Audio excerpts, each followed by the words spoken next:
ओम शांति। अनुभव करेंगे स्वयं को। चारों तरफ से बुद्धि को हटाकर समेट लें स्वयं को आत्मिक स्वरूप पर। मस्तक पर चमकती हुई मैं शुद्ध पवित्र आत्मा स्वयं को ही स्वयं स्वमान दें। मैं परमात्मा स्नेही आत्मा हूँ। बाबा के मस्तक का मैं ताज हूँ। मैं परमात्मा स्नेह का पात्र हूँ। स्वयं भगवान मुझे अपने नयनों का नूर कह रहे हैं। महसूस करें मेरा सब कुछ मेरा मीठा बाबा, मेरा मात पिता दोस्त साजन सखा हम सफर मुझ आत्मा को अपने प्रेम की डोर में खींचा जा रहा है। अपने आप को देखें, सेकंड में पहुंच जाएं प्यार के सागर के पास। देखें मैं परम धाम में अपने निराकारी स्वरूप में। महसूस करें अपने स्नेही के पास, उनके स्नेह का अनुभव करें। इस प्यार को अपने भीतर समाते जाएं। यही वो प्यार है जिसको हम सभी जन्मों जन्मों से तरस रहे थे। यही वो सच्चा प्यार है जिसकी चाह मैंने आत्माओं से उम्मीदें रखी थी पर मिल न सकी। ले लें इस प्यार को, भर लें अपने आप को इस प्यार में। निराकारी बाबा के सामने उसी स्वरूप में स्थित केवल उसके प्यार की ये अनुभूति। मैं बाबा के प्रेम में समाई हुई परमात्मा प्रेम की किरणें मुझ आत्मा से भी निरंतर फ्लो होने लगी। बाबा एक फाउंटेन की तरह प्यार की किरणें मुझ आत्मा में भरते जा रहे हैं और मैं आत्मा बाबा के प्यार के प्रकंपन प्रवाहित कर रही हूँ। जैसे प्यार का लेन देन चल रहा हो, प्यार के सागर की गहराई में डूब जाएं। ये प्यार मुझ आत्मा को हल्का और बंधन मुक्त बना रहा है। एक ही स्मृति में प्रेम स्वरूप आत्मा, मैं भगवान के प्यार में पूरी तरह समर्पित। खो जाएं भगवान के प्यार की अनुभूति में। प्यार का सागर मेरे लिए सारा प्यार लुटा रहा है। वो मेरा है, मैं उसकी हूँ। दीवाने हो जाएं मीठे बाबा के, लीन हो जाएं प्रभु प्यार में। ये परमात्मा स्नेह, ये सच्चा पवित्र प्रेम हम सभी को चमकता हुआ हीरा बना रहा है। सभी संबंधों का भी रस दे रहा है। इस संसार की सबसे ऊंची स्थिति परमात्मा प्यार में मगन हुई स्थिति है, जिसमें बाबा और मैं एक दूसरे में समाये हुए हैं। मैं तुम में समा जाऊं, तुम मुझ में समा जाओ। इस अवस्था में मुझे आत्मा के जन्मों जन्मों के विकर्म भस्म हो रहे हैं। मैं भी बाबा के जैसी संपूर्ण पवित्र बनते जा रही हूँ। बीज रूप बाबा के साथ बैठी हुई मैं प्रेम स्वरूप आत्मा सृष्टि के कल्प वृक्ष की मैं जड़ों में हूँ। मुझे आत्मा से ही पूरे विश्व की आत्माओं को केवल प्यार ही प्यार मिल रहा है। महसूस करें, मैं प्रेम की किरणों का दान दे रही हूँ। पवित्र स्नेह की धारा मुझे आत्मा से सभी आत्माओं की ओर जा रही है। बाबा से प्यार की किरणें अपने आप को महसूस करें, मैं भरपूर हो गई हूँ। संसार की हर एक आत्मा तक ये प्रेम की बूंदें बरस रही हैं।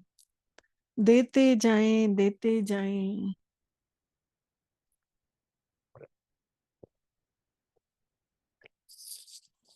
देते जाएं। बाप समान संपन्न बन। संसार की ऐसी कोई आत्मा नहीं है जिसके लिए मेरे हृदय में स्नेह न हो, जिसके लिए मेरे हृदय में दया का भाव न हो। वो सभी आत्माएं जो जीवन में मुझे आत्मा के संपर्क में आई, उस हर एक आत्मा को, चाहे उस आत्मा से कैसी भी मुझे अनुभूति हुई हो, सुख की, दुख की, प्रेम की, उस हर एक आत्मा को मुझ आत्मा से प्यार की किरणें मिल रही हैं। चाहे किसी आत्मा के प्रति घृणा भाव भी उत्पन्न हुए हों, लेकिन वो भी ड्रामा का बस एक सीन था, अनुभव था। उस आत्मा को भी गले लगा लें। मुझे किसी से कुछ भी नहीं चाहिए। प्यार का सागर मिला, सब कुछ मिल गया। मैं उसी के समान दाता हूँ, सब पर स्नेह लुटाने वाली महान आत्मा हूँ। अनुभव करें, आज के दिन में भी जो आत्माएं मेरे संबंध संपर्क में आएंगी, चाहे लौकिक में चाहे अलौकिक में, उन सभी को मुझ आत्मा से प्यार ही प्यार मिलेगा। जैसे बाबा के समीप आते ही बाबा का स्नेह हम पर बरसने लगता है, उसी तरह मुझ आत्मा से भी हर आत्मा के लिए स्नेह ही स्नेह बरसेगा। महसूस करें, 63 जन्मों में मुझ आत्मा के जो भी संपर्क में आए, पिछले कई जन्मों से उन आत्माओं के साथ मेरा कोई ना कोई हिसाब किताब चलता रहा। आज मैं उन सभी आत्माओं को ममता भरी नजरों से, रहम की दृष्टि से पवित्र प्यार लुटा रही हूँ। मेरा विशाल हृदय सभी आत्माओं के लिए प्यार से भरा हुआ है।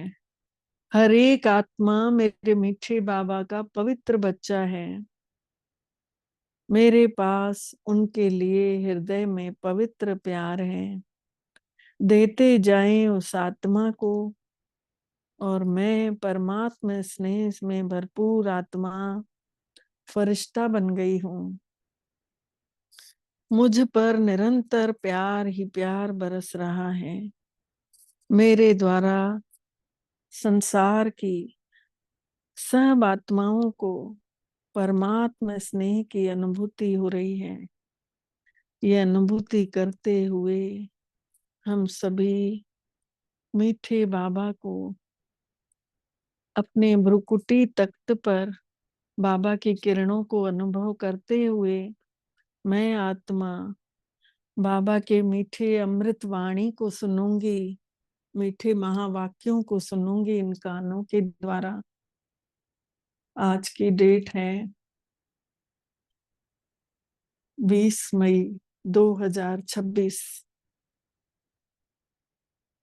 अॼु मिठड़े बाबल ने असां आत्माउनि जे लाइ चयूं, मिठड़ा ॿार जी बाबल, पंहिंजे पाण खां पुछो मां केतिरो समय भगवान जी यादि में रहंदो आहियां।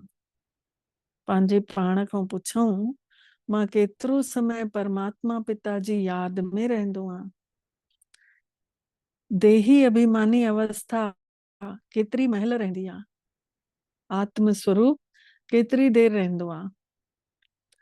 हिकिड़े ग्रुप में मां आहियां जंहिंमें लिखियल उन्ही जी ग्रुप जो नालो आहे मिरर ऑफ प्योरिटी, मतलब पवित्रता जो आईनो। त उन्ही में असांखे लिखणो रहंदो आहे केतिरी देर असां आत्मिक स्वरूप में रहियासीं ऐं केतिरा घंटा असांजो योग रहियो, बाबा खे ॿुधाइणो रहंदो आहे। मधुबन जो ग्रुप आहे। त बाबा अॼु चवनि था पंहिंजे पाण खां पुछो कि मां केतिरो महिल परमात्मा पिता जी यादि में रहंदो आहियां ऐं आत्म स्वरूप जी अवस्था केतिरी देर ताईं रहंदी आहे। प्रश्न आहे अॼु जो, तकदीर वारा ॿार परमात्मा जो कहिड़ो डायरेक्शन पालन कनि था। उत्तर में बाबा चए, बाबा जो डायरेक्शन अथव, मिठड़ा ॿार पंहिंजो पाण खे आत्मा समझो, तव्हां सभु आत्माऊं मेल आहियो, फीमेल कोन आहियो। तव्हां आत्माउनि में ही सॼो रोल भरियल अथव। हाणे इहा ई महिनत या अभ्यास कयो कि असां कीअं देही अभिमानी हुजऊं। हाणे इहा ई अभ्यास कयो कि असां कीअं देही अभिमानी हुजऊं। इहा ई त ऊंची मंजिल आहे। गीत आहे, तकदीर जगाए करे आई आहियां, नई दुनिया सजाए करे आई आहियां। असांजा अहिड़ा बाबा ने कर्म करण सेखारियईं कि असांजे लाइ भविष्य दुनिया सजल पई आहे। छड़ो उते वञी करे वेहण जी देर आहे चोले में। ओम शांति। मिठड़ा मिठड़ा रूहानी ॿारनि ने गीत ॿुधऊं। रूहानी ॿार मतलब जीव जी आत्माउनि ने चयो कि असां नए संसार जी तकदीर यानी स्वर्ग जी तकदीर ठाहे करे रूहानी बाबे वटि वेठा आहियूं। हाणे ॿारनि खे रूहानी अभिमानी, नयो शब्द बाबा ने चयो ते, रूहानी अभिमानी मतलब आत्म अभिमानी ठहिणो अथव। वॾे खां वॾी महिनत इहा ई अथव कि पंहिंजे पाण खे आत्मा समझो ऐं ईअं समझो कि मां आत्मा ने 84 जन्म वरिता आहिनि।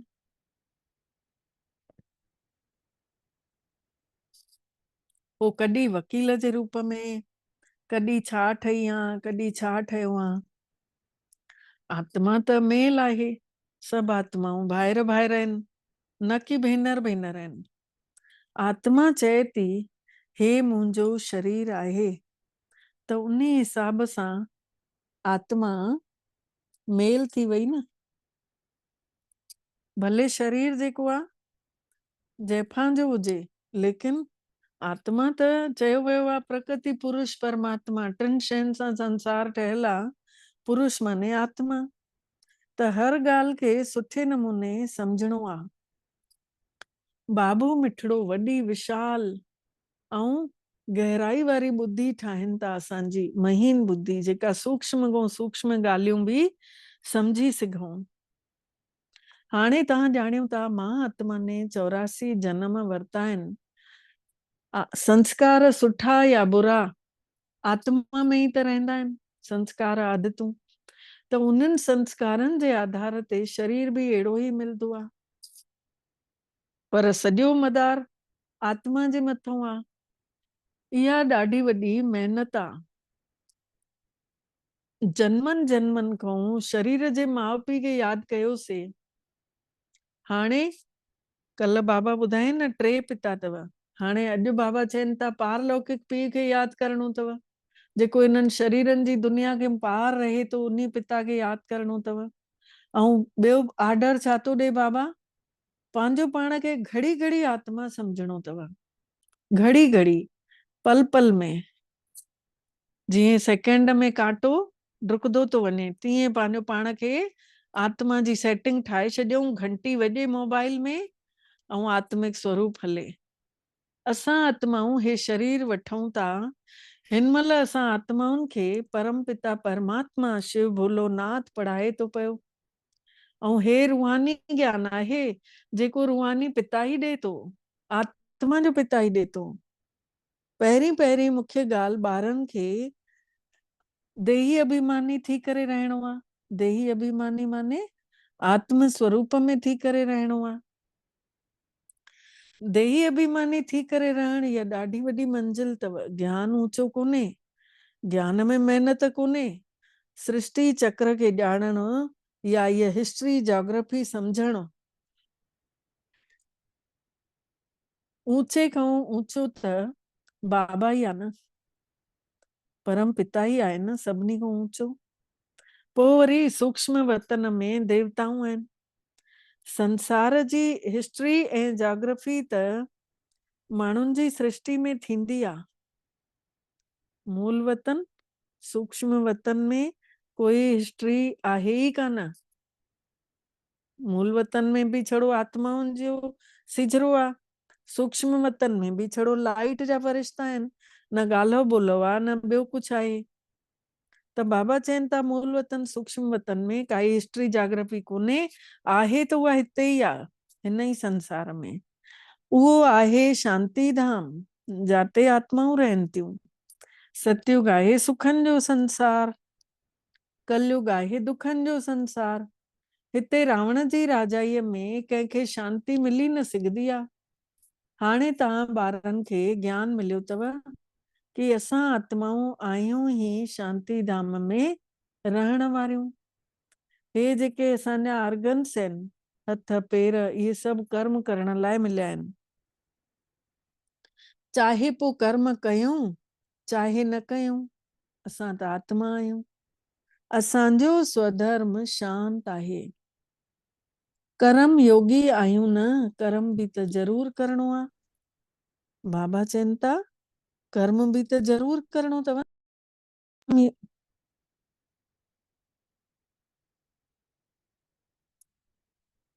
कर्म योगी आहियूं न त कर्म सन्यासी कॾहिं बि न थी सघंदा आहियूं। इहो बि हिननि सन्यासियुनि जो पार्ट आहे जेके घर परिवार छॾे वञनि था हली, रोटी बि नथा पचाइनि, घर गृहस्थनि को वञी भिक्षाऊं घुरनि था पिया, पोइ वरी उन्हनि गृहस्थनि जे वटि वञी करे रोटियूं बि खाइनि था ऐं पंहिंजो घर परिवार छॾे था अचनि पिया। केॾी वॾी ॻाल्हि आहे। पंहिंजी ज़ाल ॿारनि खे दुखी था करे अचनि ऐं ॿियनि गृहस्थनि वटि वञी करे रोटियूं था खाइनि, भिक्षा था घुरनि।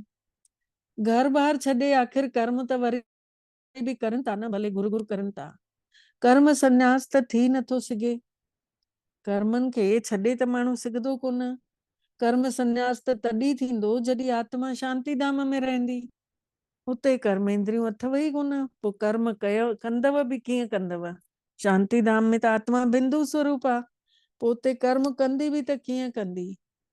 हिन खे ई कर्म क्षेत्र चइबो आहे। कर्म क्षेत्र ते सभिनी खे अचणो पवंदो आहे। उहो आहे शांति धाम, मतलब मूल वतन। उहो आहे शांति धाम। ईअं न कि ब्रह्म में वञी आत्मा खे लीन थियणो आहे। आत्माऊं त शांति धाम में रहण वारियूं आहिनि। वरी हिते कर्म क्षेत्र ते अची करे पंहिंजो पार्ट वॼाइण थियूं अचनि पियूं। हे आहे डिटेल जूं ॻाल्हियूं।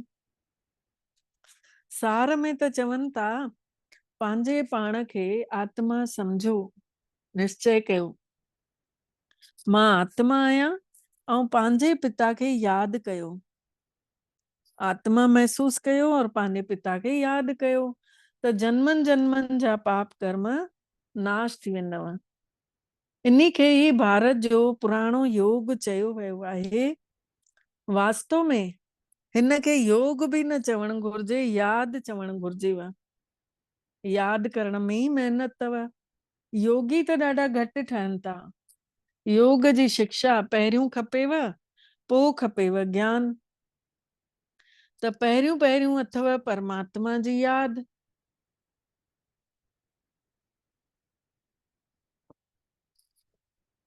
त बाबा मिठड़ा चवनि था कि देही अभिमानी ठहो। हीअ अथव रूहानी याद जी यात्रा। ज्ञान जी यात्रा न चवंदासीं, याद जी यात्रा। इन्ही में ॾाढी महिनत करणी पवंदव। कोई त भले बीके चवराइनि था, पर पंहिंजे पिता खे याद बि नथा करनि। चवराइनि था असां ब्रह्मा कुमार ब्रह्मा कुमारियूं आहियूं, पर भगवान खे याद ई नथा करनि। त बाबा अची करे ब्रह्मा जे द्वारा तव्हां ॿारनि खे देही अभिमानी ठाहिनि था। हे देह अभिमानी हुयो, हाणे देही अभिमानी ठहण जो पुरुषार्थ हली रहियो आहे। कंहिंजे लाइ चवनि था? पहिरियों ब्रह्मा बाबा लाइ चवनि था न कि इहो बि देह अभिमान में हुयो। ॾिसो जंहिं महिल बाबा जो फोटो अथव बढ़िया वेल अप टू डेट, हुन में वेठल अथव, कन में फुली पातल अथसि, डंडो हथ में, सूट कोट फुल सूट पातल अथसि, टाई अथसि। देह अभिमानी हुयो, लेकिन हाणे देह अभिमानी ठहण जो ब्रह्मा जे द्वारा असां ॿारनि खे महिनत कराइनि था, पुरुषार्थ हले थो।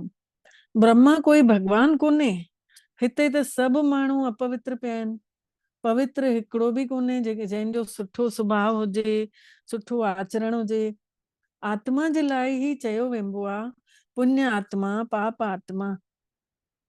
माण्हू बि चवनि था कि मुंहिंजी आत्मा खे तंग न कर, पर सम्झनि नथा कि मां आहियां केरु। पुछो वञे थो कि हे जीव जी आत्मा, तूं छा धंधो कंदो आहे? बाबा चवनि था मां पुछांव थो तूं छा धंधो कंदो आहे? त चवंदा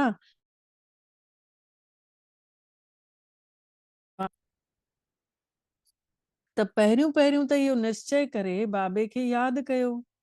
इहो रूहानी ज्ञान सिवाय बाबे जे कोई ॾेई न सघंदो आहे। इहो रूहानी ज्ञान सिवाय शिव बाबा जे कोई बि न ॾेई सघंदो।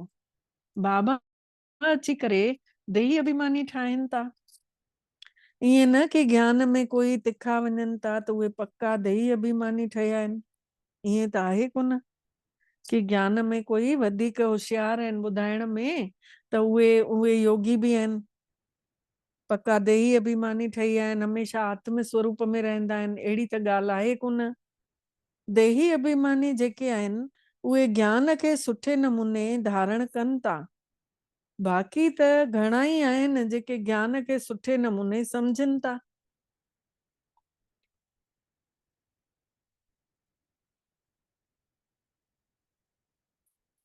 त बाबा ने ॿिन्हिनि जो फ़र्क़ु ॿुधायो अथऊं।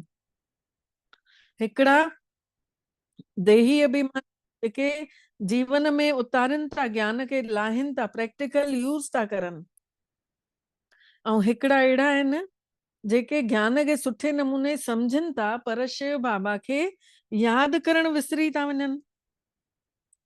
घड़ी घड़ी पंहिंजो पाण खे आत्मा सम्झी पंहिंजे पिता खे यादि करणो आहे। इन में जिन वांगुरु ठहिणो आहे। जिन कीअं कंदो हुओ? सो चिराग घिसींदो हुयो त निकिरंदो अची करे चईंदो जो हुकुम ॾे मालिक।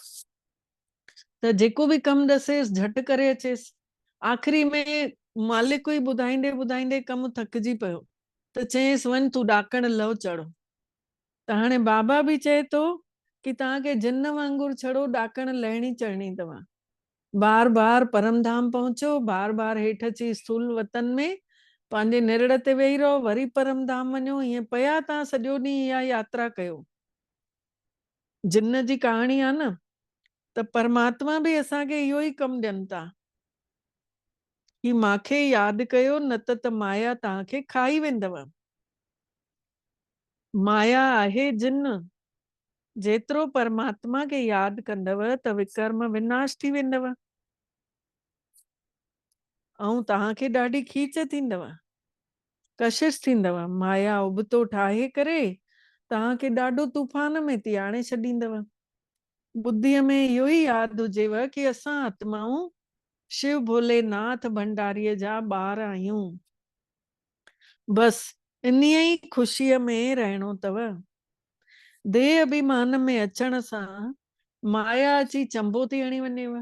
जंहिं महिल बि मां फलाणी आहियां इहो सोचूं था त काई न काई ॻाल्हि बि अची थी वञे गॾु गॾु। त बाबा चवनि था देह अभिमान कयव और चंबो लॻंदो आहे माया जो। खेल बि ॾेखारींदा आहिनि न हातम ताई जो, त मुहलरो विझण सां गुम था थी वञनि। तव्हांखे बि माया तंग न कंदव अगरि तव्हां बि परमात्मा जी यादि में रहंदव, तॾहिं माया तंग न कंदव। न त माया अहिड़ो नक पकड़ींदव जो यादि करण ई न ॾींदव।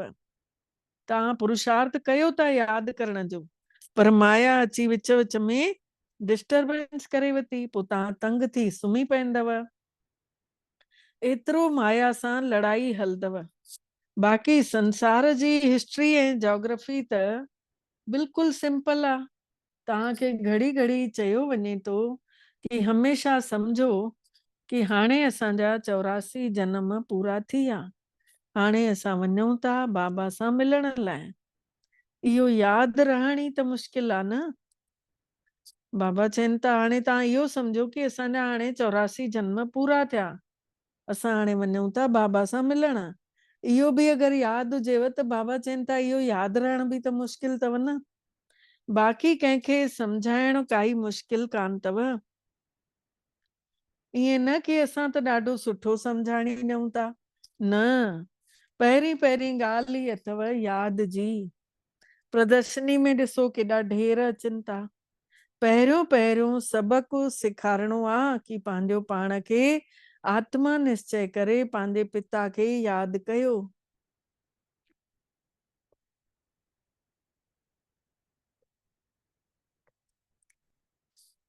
त आत्मा जेका आहे तमो प्रधान खां सतो प्रधान ठही वेंदी।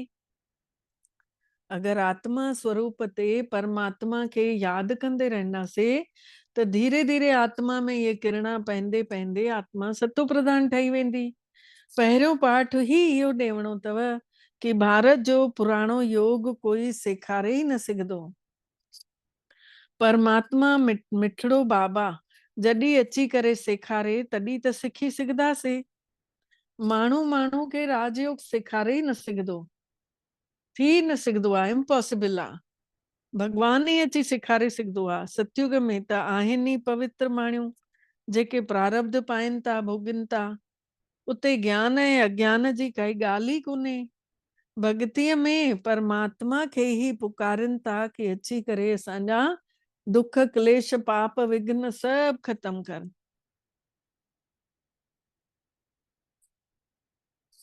ऐं असांखे सुख ॾे।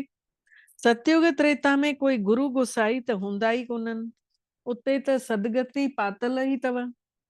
सुखंदे आत्मा सतयुग में हले ई थी। सतयुग जो वरसो 21 जन्मनि जे लाइ तव्हां ई पाए सघंदा आहियो। 21 पीढ़ी चवंदा आहिनि न, ब्रह्मा कुमारी उहा जेका 21 कुलनि जो उद्धार करे, 21 पीढ़ियुनि जो उद्धार करे।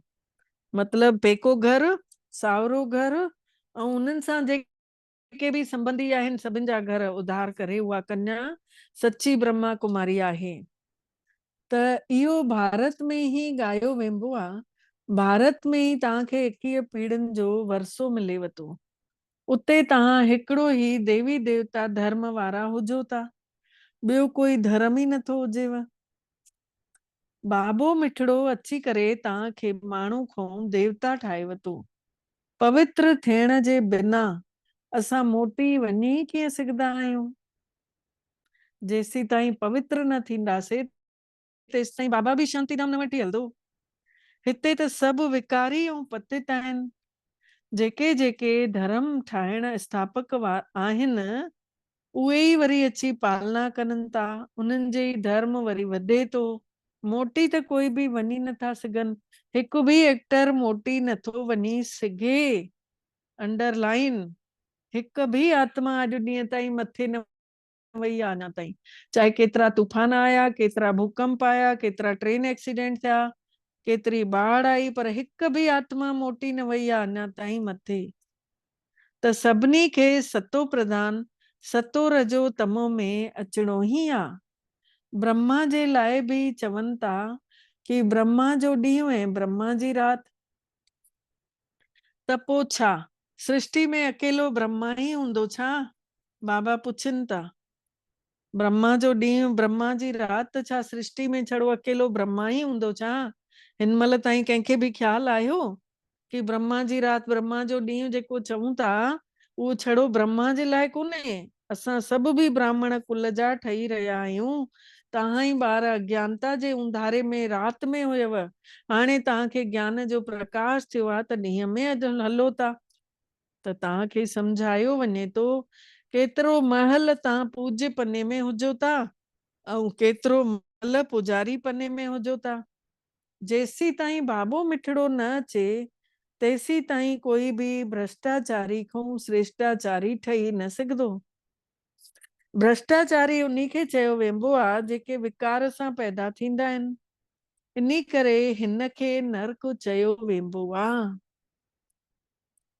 त नर्क ऐं स्वर्ग ॿिन्हिनि में अगरि दुख हुजे पोइ त उन्हनि खे स्वर्ग ई न चयो वञिजे।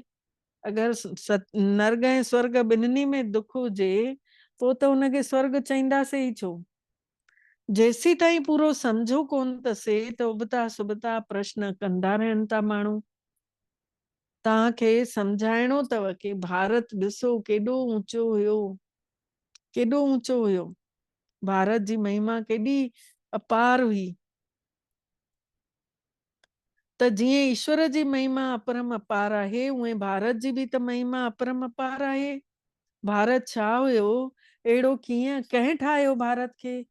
बाबे ने ठाहे न, जंहिंजी महिमा अॼु बि ॻायूं था। बाबा ही अची करे ॿारनि खे विश्व जो मालिक ठाहिनि था। माण्हू त छड़ो दुर्गति खे दुर्गति खां सतगति ॾे वठी थो वञे, वठी था वञनि। माण्हू त माण्हुनि खे बाबा दुर्गति खां सदगति में वठी था वञनि, शांति धाम में वठी था वञनि। जंहिंजे लाइ अॼु माण्हू केतिरी महिनत कनि था, पुरुषार्थ कनि था, उन्हनि खे अटल सुख, अटल शांति, अटल पवित्रता चयो वेंबो आहे। जंहिं महिल पाण शांति धाम में आहियूं तंहिं महिल पाण खे कोई बि न अपवित्र करे सघंदो आहे, न असांजे मन बुद्धीअ खे विचलित करे सघंदो आहे। सची सुमति जे अंदरि आहियूं न उन्ही महिल, सचे पिता जे साम्हूं आहियूं न, त अटल पवित्रता चयो वेंबो आहे। उते तव्हां सुख में बि आहियो, शांति में बि आहियो, बाक़ी आत्माऊं त शांतिअ में थियूं रहनि।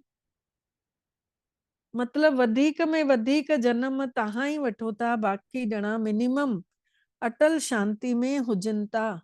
उहे जीअं मच्छरनि वांगुरु आया, अधु जन्म पंहिंजो रोल निभायो, पोइ छा उन्हनि जी त काई वैल्यू ई कान्हे। मच्छरनि जी छा वैल्यू आहे? राति जो पैदा थींदा आहिनि, राति जो ई मरी वेंदा आहिनि, सुबुह जो ढेर पंख पिया हूंदा आहिनि। उन्ही महिल ॾाढा करे माण्हू शांति ई चाहींदा आहिनि। छोकी हिन महिल जे गुरु जेके बि आहिनि उहे सभु शांतीअ ॾे वठी वञण वारा आहिनि। तव्हां हिते आया आहियो स्वर्गवासी ठहण लाइ। स्वर्गवासी खे शांतिवासी न चवंदासीं। शांतिवासी निराकारी दुनिया खे चयो वेंबो आहे। मुक्ति अखर त गुरुअनि खां ई सिखूं था पिया। माताऊं त विर्त नेम टेम सभु रखदियूं आहिनि वैकुंठपुरी में वञण लाइ। कोई मरे तो तॾहिं बि चवंदा आहिनि न स्वर्गवासी थी वियो। कोई हूंदो ई कोन्हे, लेकिन भारत में रहण वारा ही स्वर्ग खे ही मञींदा आहिनि। समझनि था कि भारत ही स्वर्ग हुयो। शिव बाबा भारत में ही अची करे स्वर्ग जी रचना रचे थो, त ज़रूर हिते ही रचदो। स्वर्ग में त न ईंदो न पाण बाबा, ॿारनि खे रचे, ॿारनि खे ठीक ठिकानो ॾेई पोइ पाण हली वेंदो आहे। चवनि था मां अचां थो स्वर्ग ऐं नर्क जे संगम युग ते। बाबा चवनि था मां अचां थो ॿिन्हिनि जे विच में।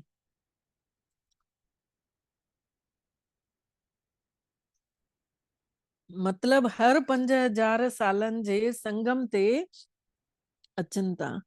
हुननि वरी युगे युगे लिखी छॾियो अथऊं। पूरो अखर बि भुलिजी विया आहिनि 5000 साल जा। इहो बि त खेल ठहियल पियो आहे। वरी उहो ई रिपीट थींदो। हिन आख़िरी जन्म में तव्हां परमात्मा खे ऐं सृष्टिअ जे चक्र खे ॼातो अथव। कीअं स्थापना हले थी नंबरवार, सो बि तव्हां ई ॼाणियो था पिया। हे सॼो खेल भारत में रहण वारनि जे मथां ई त ठहियल आहे। हिन महिल तव्हां बाबे खां राजयोग सिखो था पिया। बाबा जे याद सां ही राज्य पायो था पिया। चित्र भी नजर था अचनि न, ये सब चित्र कंहिं ठाहिया आहिनि। इन खे कोई भी गुरु गोसाई नथा ॼाणनि। अगरि कोई गुरु हुजे भी आहे न, त गुरुअ खे हिकिड़ो शिष्य थोड़े ई हूंदो आहे, केतिरा ॿिया बि त हूंदा आहिनि। पर इहो ज्ञान सिवाय परमात्मा जे ॿियो कोई ॼाणे भी नथो सघे। घणा ई ॿार पुछनि था कि हे चित्र तव्हांजे ॾाॾे ने ठाराया अथव? त बाबा चवनि था इहो त दिव्य दृष्टि जो कमाल आहे न, जंहिं करायो आहे। त वैकुंठ जो भी साक्षात्कार करायो अथई। उते कीअं स्कूल हलंदो आहे, छा भाषा थींदी आहे, सभु अनुभव कयो हूंदो आहे। कि ॿार जंहिं महिल भट्टी में हुया त बाबा ॿारनि खे बहलाईंदा हुया। कराची में छड़ो तव्हां ई अलॻि रहिया हुयव, बाक़ी जीअं राजाई हुई उअं ई अथव अॼु बि।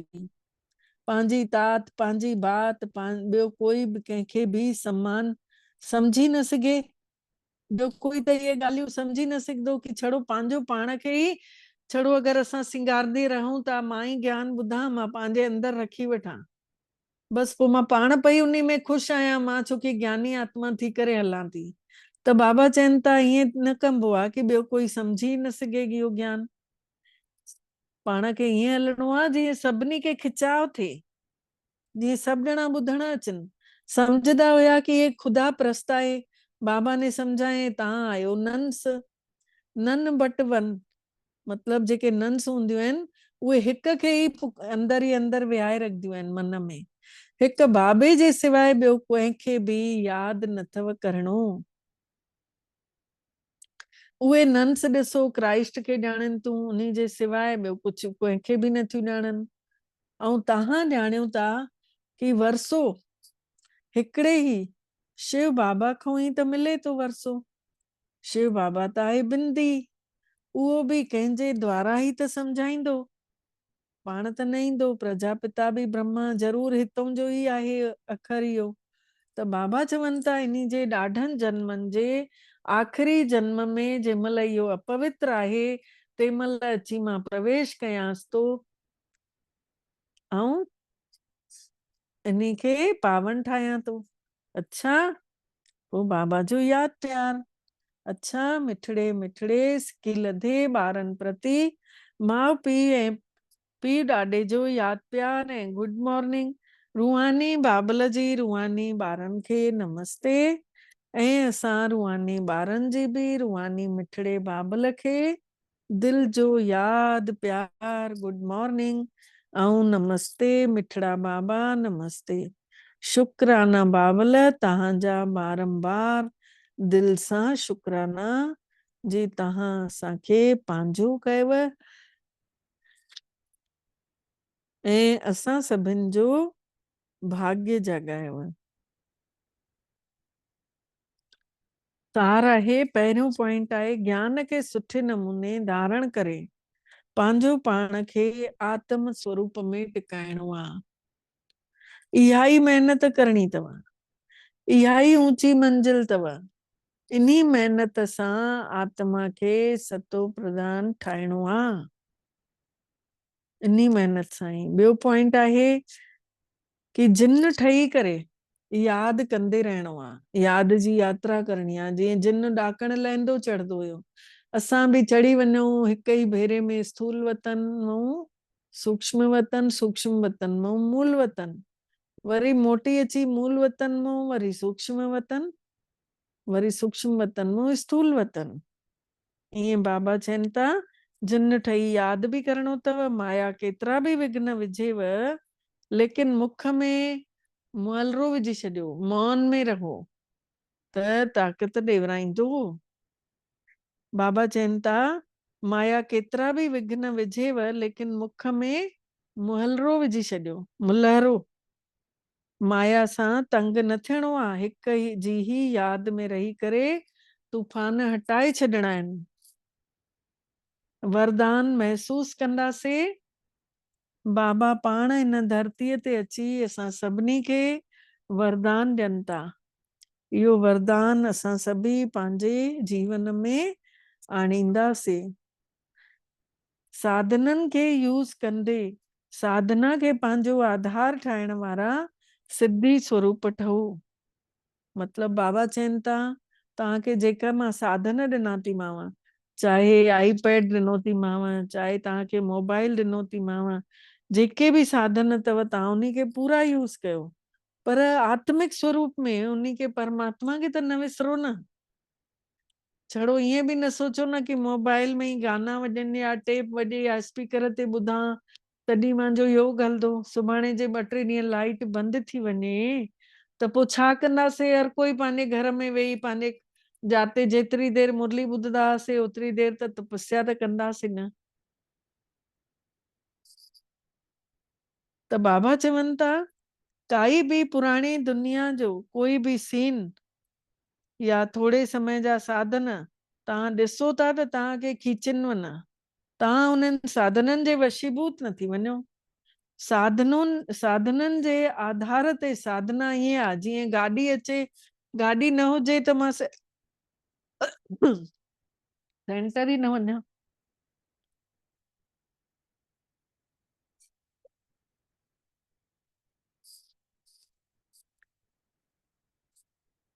गाॾी न हुजे त मान लो मां सेंटर न वञा, ईअं न रहणो आहे। अपने हाथ जगन्नाथ। गाॾी हुजे न हुजे मूंखे सेंटर त वञणो ही वञणो आहे। पोइ ॿाहिरि वेंदमि त कोई न कोई मिली वेंदो आहे, अच्छा लटा ॾिसी कोई न कोई रोकींदो आहे, दीदी आप सेंटर जा रहे हो, चलिए मेरे साथ। चाहे न भी सुञाणनि था न, तॾहिं बि विहारदा आहिनि कि नहीं हम आपको छोड़ देंगे। त साधननि जे आधार ते साधना ईअं आहे, जीअं त रेत जे उन ते मथां जीअं बिल्डिंग ठहियल हुजे त उहो झटि किरी पवंदी। इन लाइ कंहिं बि विनाशी साधन जो आधार न ठाहिणो आहे। साधना जेका आहे अविनाशी हुजे, साधन असांखे निमित्त हुजनि बस। साधना निर्माणता जो आधार थी वञे। इन लाइ साधना खे महत्व ॾियूं। साधना सिद्धि खे प्राप्त कराईंदी, साधना सां सफलता मिलंदी। स्लोगन आहे, कंहिंजी बि कमजोरीअ जो अंश अथव त वंश ज़रूर पैदा थींदो आहे। अगर काई भी असांजे अंदर कमी कमजोरी आहे त बाबा चवनि था, तव्हां पंहिंजी पंहिंजी कमजोरी त पाण ही ॼाणंदा हूंदव, पर उन्ही सां कोई न कोई वरी वंश पैदा थी ईंदो जेको तव्हांखे परवश ठाहे छॾींदो आहे। त उन्ही अंश खे बि कढी छॾिणो आहे। अव्यक्त इशारे जो पॉइंट आहे, हमेशा अचल अडोल हिक रस अवस्था जो अनुभव कयो। बुद्धीअ खे हिक ठिकाने ते टिकाइण जो जेको तरीक़ो मिलियो अथव उहो ही याद में रखो, लुॾण न ॾियो। हे देह ऐं देह जी दुनिया खां न्यारा ठही करे मन बुद्धीअ जे विमान सां, मतलब मन बुद्धि जी सोच सां हिक सेकंड में आकारी ठही वञो, लाइट जा फरिश्ता। हिक सेकंड में निराकारी स्थिति जो अनुभव कयूं।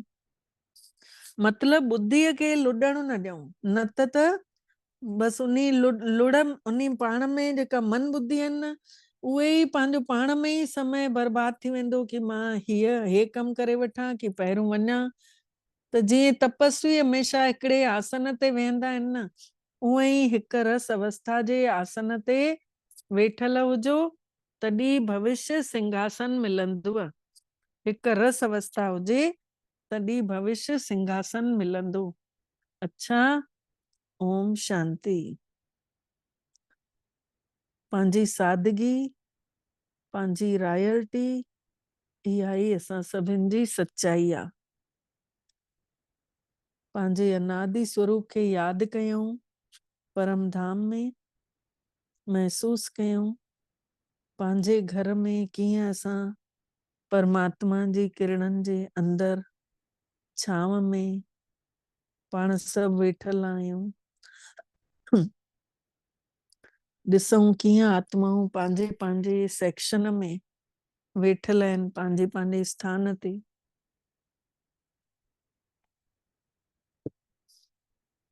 सभिनी खां मथां शिव बाबा ऐं उन्हीं जे हेठि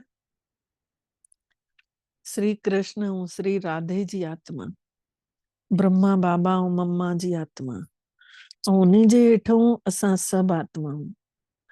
हाणे पंहिंजी पवित्रता जी चमक खे निहारियूं, महसूस कयूं। पवित्र किरणा बाबा मां निकिरी असां में समाइजंदी थी वञनि। पंहिंजो देवताई स्वरूप यादि कयूं, पवित्र स्वरूप,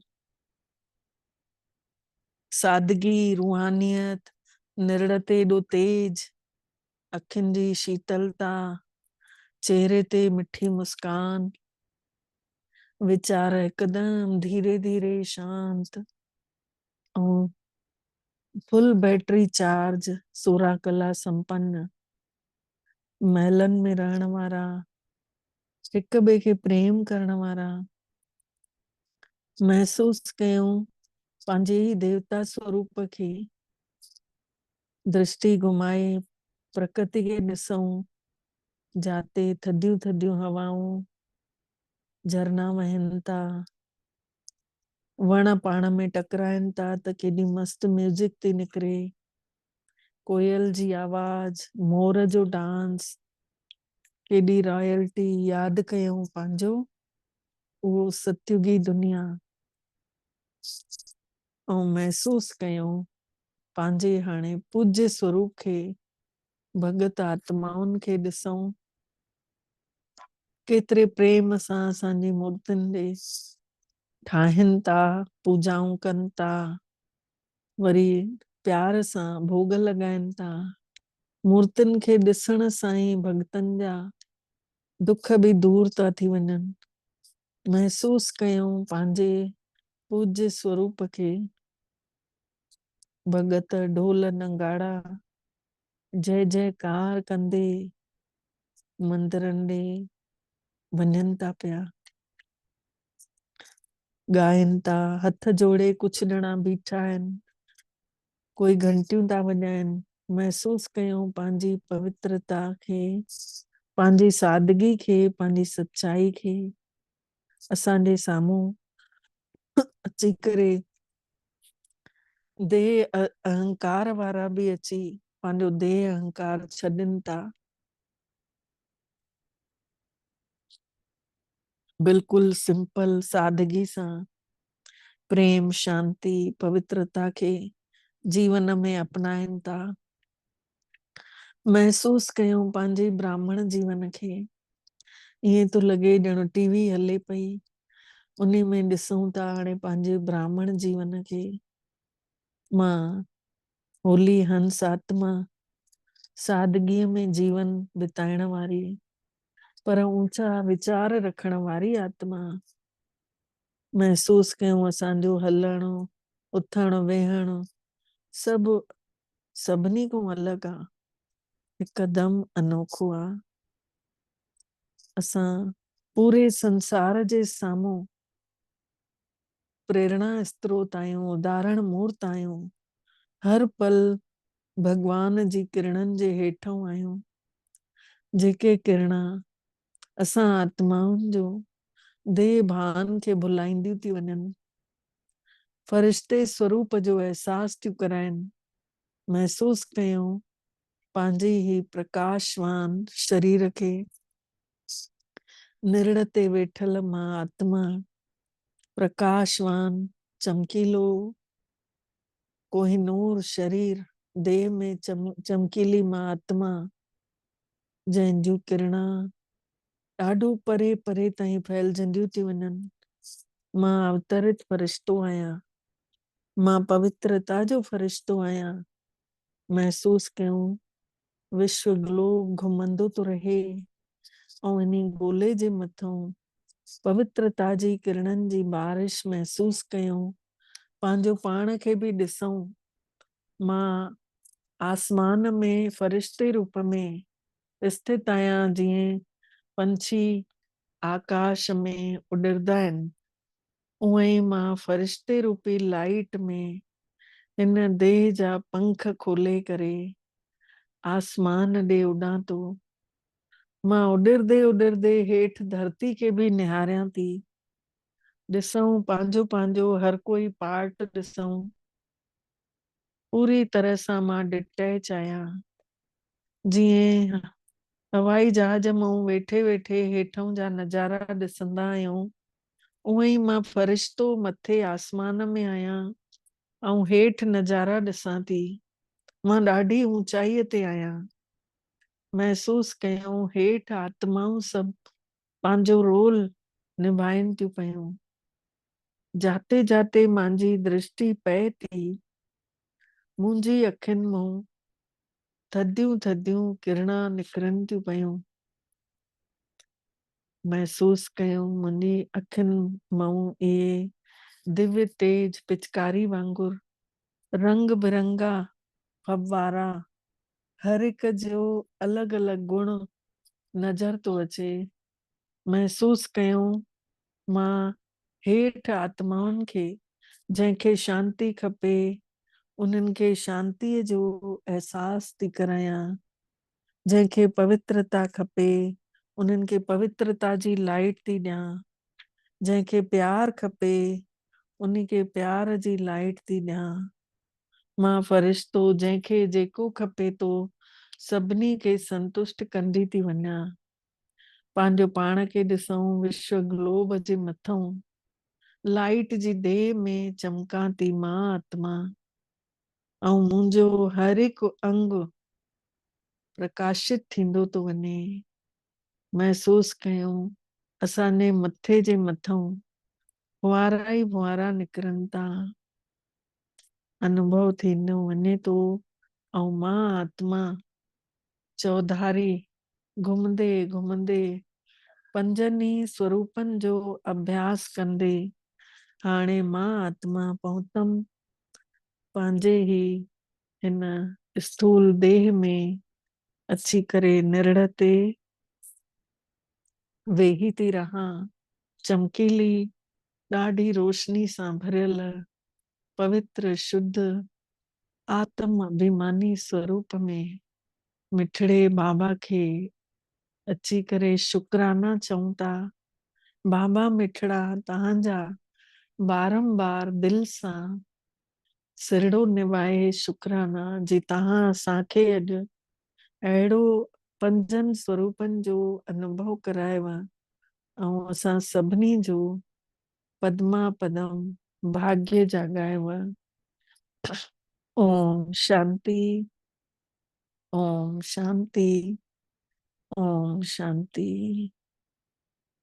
शुक्राना मिठड़ा बाबल, तव्हां सभिनी फरिश्तनि जे परिवार जा बि, ब्राह्मण परिवार जा बि दिल सां शुक्राना। सभिनी खे ओम शांति।